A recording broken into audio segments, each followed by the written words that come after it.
The story begins in Kansas, 2005, a place generally unaccustomed to launching global religious movements, but even the Midwest occasionally surprises. That year, the Kansas State Board of Education made a controversial decision. They agreed to allow intelligent design to be taught in science classrooms alongside evolution. Enter Bobby Henderson, an unemployed physics graduate who, sensing an irresistible opportunity for satire, penned a letter demanding equal classroom time for his own deity, a god formed entirely from spaghetti and meatballs, floating drunkenly through the cosmos. Henderson's satirical deity, the Flying Spaghetti Monster, FSM, was intentionally absurd, a cosmic being credited with creating the universe after consuming generous quantities of beer. According to Henderson, the FSM's inebriation explained why the universe was filled with imperfections, inconsistencies, and disasters. Essentially, a divine hangover. As satire, it cut brilliantly to the heart of the debate. If a school was going to teach intelligent design without empirical evidence, then why not this spaghetti-based cosmology? Pastafarians, as followers quickly came to call themselves, elaborated gleefully upon Henderson's mythology.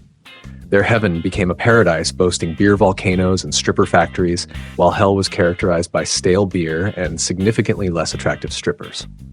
Pirates were revered as the original prophets of Pastafarianism, tragically misunderstood figures whose declining numbers correlated suspiciously well with the rise of global warming. Was it nonsense? Absolutely. Was it effective at making a serious point?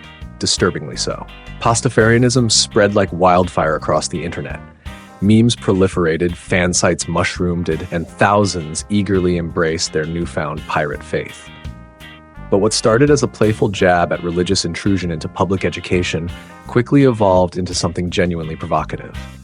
Soon, believers, or perhaps pretend believers, started demanding legal recognition.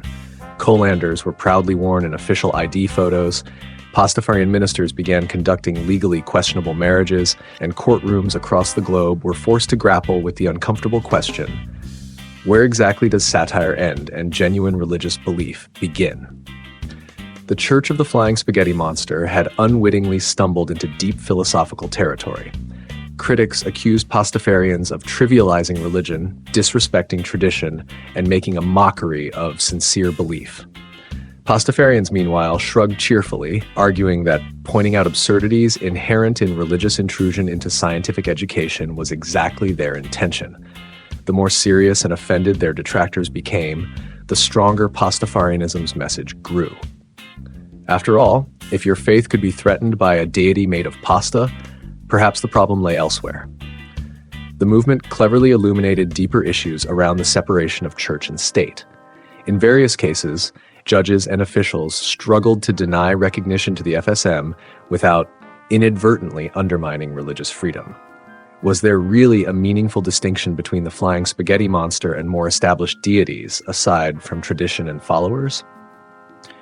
Courts wrestled with the problem, often uncomfortably concluding that sincerity of belief was notoriously difficult to judge. Despite, or perhaps because of its absurdity, Pastafarianism became a surprisingly effective advocate for secularism and rationalism. With every humorous gesture, from pirate-themed protests to pasta-based religious ceremonies, Pastafarians forced societies worldwide to reconsider how faith intersects with governance and education. Satire, once seen as frivolous or marginal, revealed itself as a formidable weapon in debates typically mired in dead-end seriousness. Yet Pastafarianism today remains a paradox. Is it just a joke that spun wildly out of control, or is it a genuinely meaningful form of social activism wrapped in humor? Perhaps the brilliance of the Flying Spaghetti Monster is that it's simultaneously both: absurd enough to disarm opponents, yet pointed enough to demand attention. Its enduring appeal lies precisely in that uneasy balance: serious enough to provoke reflection, ridiculous enough to ensure no one forgets the lesson. Ultimately, the Flying Spaghetti Monster isn't about pasta, pirates, or even beer volcanoes. It's about questioning the assumptions we take for granted, by forcing us to confront the absurdity lurking beneath the surface of our deeply held convictions. Pastafarianism quietly reminds us that a little laughter may be the most powerful form of heresy yet invented.